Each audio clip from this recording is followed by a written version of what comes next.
Hello and welcome to the Autoloons YouTube channel. We are back with some more diecast content. Today we're looking at some Hot Wheels that seem to have grown up.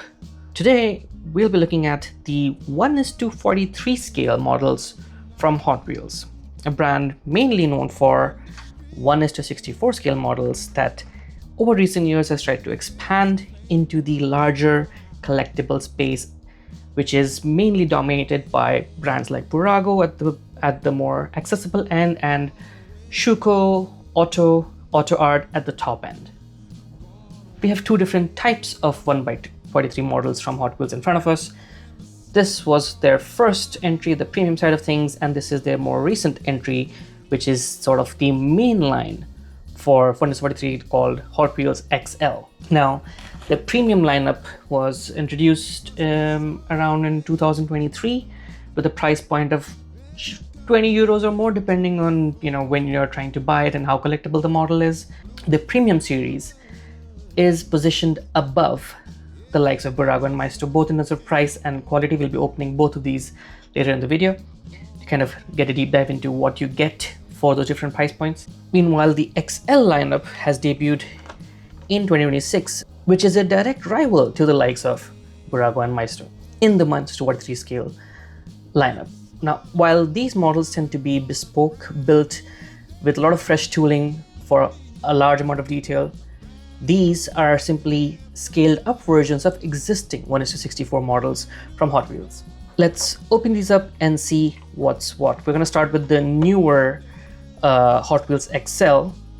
Again, if you were to collect the card art for these, you would open them like I opened my other models, but I'm not intending to collect the cardboard this time, so let's just open it directly. I can already say that there is a slight heft to these, so they're not exactly lightweight, but I wouldn't hold them in comparison to something from like AutoArt, where the resin body feels much more firm. The model at hand is a modified version of the 2022 Ford Maverick pickup, sort of like a sports modified version with this extra front lip spoiler and tail spoiler, and something that is eating into the practicality of a pickup and what is clearly on lowered suspension.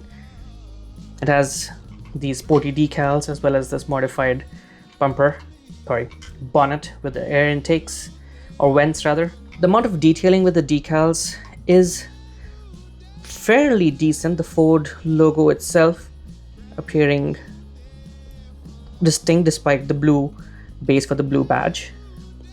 Headlamp stickers, the detailing on this modifications for the lower half of the bumper. The wheels are, I suppose, the biggest compromise when it comes to the budget 1:43 offerings. Again, the rear section is quite bare. There's not even a proper Ford logo at the back where there should have been or could have been, given the space.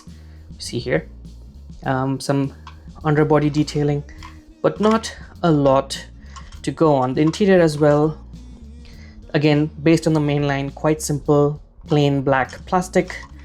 I'm sure this is not that hard to manufacture, and it has a price point of around maybe 7 to 8 euros compared to the much more expensive Hot Wheels premium line of 1:43s.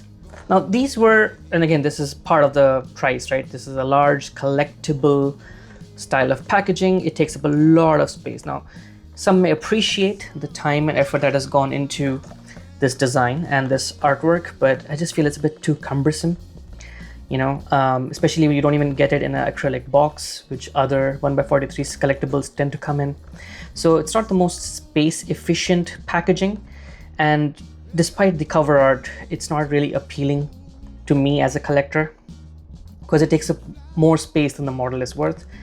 I picked the Taycan Cross as I'm a big fan of wagons, and this was one of the first electric performance wagons to come to market, and I think it looks absolutely stunning. Now, originally I was a bit disappointed with the black wheels, but I have since seen this exact specification in real life, and I have to admit it looks stunner. Let's open this up and take a look at the model. First impressions, this feels definitely more premium than that. It's got a nice heft to it. It uses real riders. There are metallic parts around, and just the touch, it just feels like a more premium Diecast product. You have this amazing detailing into the interior with this panoramic roof and that contrast red upholstery. So it kind of really pops against the all black spec. Another thing that pops against the all black spec is this detail of the red brake calipers and the fact that these rims are independent of the base that is attached on. There's a nice detail again, front and rear sporty brake calipers, the charging port for the Taycan. It clearly has some sort of aero package upgrade as well with this side skirt. I mean, it is the Turbo S version. We have better detailing for the headlamps. While I am seeing some tampos, there's actually some shape to the mold to make it similar to those iconic 4-piece Porsche headlamps. We have these very sturdy looking side mirrors, which is a good detail again compared to the recent models where these are always quite flimsy. Around the back as well, we can clearly see this sort of smoked out tail lamp feature, design feature for the sportier models, and the Porsche badging and the brand and the variant name as well, the Taycan Turbo S. As an electric car, there isn't really much at the back apart from some bumper details and a very smooth underbody, but these details, aerodynamic elements at the end and this roof spoiler are also nicely detailed. There we have the interior. We can see a slightly different finish for the dashboard. Can't quite look at what's behind the steering wheel, but we can see that the steering wheel also has a Porsche logo on it, which is very clearly recognizable. A nice detail. The seats themselves are a sporty styling, which is what you would find in a turbo-esque Taycan, and even the front badge is slightly textured with a fairly decent amount of detailing for the scale and price. Now this is one of the first batch of Hot Wheels 1/43 premium models, and more models have been released since, which may have improved on the level of detailing. But first impressions, I mean, it is a good product. It is a highly collectible product. Again, like I said, my only objection to this is that packaging is too large for something as collectible as this. It should come in a sort of acrylic display packaging style, because then it's much easier to stack, doesn't take up as much space. Maybe have that as a rippable section, the top half, which you can collect for those who are collectors of the card arts as well. And you can clearly see a distinction in the styles here between the premium and the XL.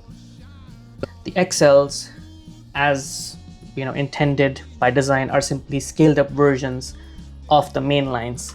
So they add a nice, scale to them. They're more toys. They have a little bit more size for detailing, but they are just essentially toys for your children to play with, whereas the premiums are certainly bringing collector value with the amount of detailing that Hot Wheels is doing.